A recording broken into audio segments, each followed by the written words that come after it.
এই গাছগুলিকে রিপোর্টিং করেছিলাম গ্রো ব্যাগে আজকে থেকে প্রায় ২০-২৫ দিন আগে। এখন বর্ষার মরশুম, এখন এই গাছগুলিতে খাবার দিয়ে দিতে হবে। আমার কাছে যে একটা মিক্সড খাবার আছে, হাড়গুঁড়ো, শিংকুচি, জিয়ারদানা, হিউমিক অ্যাসিড, দুর্বিকুল, অ্যাপসম সল্ট, ফাঙ্গিসাইড এটসেট্রা দিয়ে, যেটা আমি আজকে থেকে ২-৩ মাস আগে বানিয়েছিলাম, আমার অন্য ভিডিওতে আপনারা দেখেছেন, সেইগুলি গাছের গুঁড়িটা কীভাবে একটু খুঁড়িয়ে, এদিকে আসো দেখাও, গাছের গুঁড়িটা কীভাবে খুঁড়িয়ে একটু হালকাভাবে, হ্যাঁ, গাছের চারিদিকে এক মুঠ করে মিশ্র খাবার দিয়ে দেবো।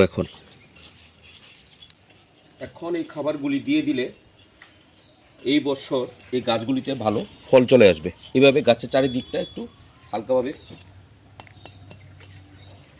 মাটিটা খুঁড়িয়ে দিতে হবে। গাছগুলি সেট হয়ে গেছে, কারণ নতুন পাতা এসে গেছে এগুলির মধ্যে।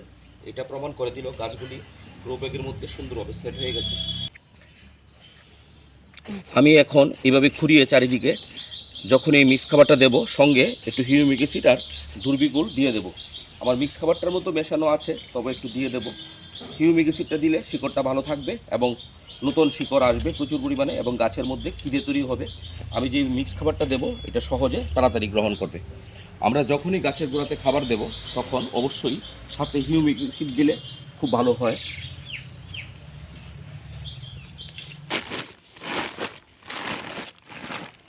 দেখুন, আমার মিক্স খাবারটা ৩ মাস আগে বানিয়েছিলাম, কি সুন্দর ডিকম্পোজ হয়ে আছে। এখন গাছের গোড়াতে আমি ১ মুঠ করে দিয়ে দেব। এইটুকু পরিমাণ গাছের চারিদিকে এইভাবে দিয়ে মাটিটা দিয়ে ঢেকে দেব। এইভাবে খাবারটা যখন আমরা মিশিয়ে দেবো গাছের গোড়াতে যদি কোনো আগাছা থাকে, সেগুলিও একবার হাত দিয়ে তুলে নেব এবং মাটিটা ভালো করে সাইড বরাবর মিশিয়ে দেব।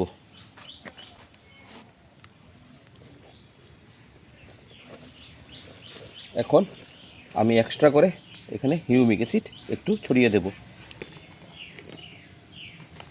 এই পরিমাণ হাফ চামচ করে চারিদিকে একটু হিউমিক অ্যাসিড ছড়িয়ে দিলেই হবে। তাহলে গাছের রুটটাও ভালো থাকবে এবং গাছের মধ্যে খাবারটাও অতি সহজে।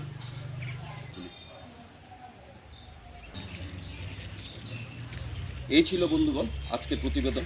আপনাদের কাছে ভালো লাগলে অবশ্যই একটা লাইক দেবেন এবং এই সুন্দর সুন্দর ভিডিও পাওয়ার জন্য সাবস্ক্রাইব করে বেল আইকনটি অন করে এক নজরে ব্লগের পাশে থাকবেন।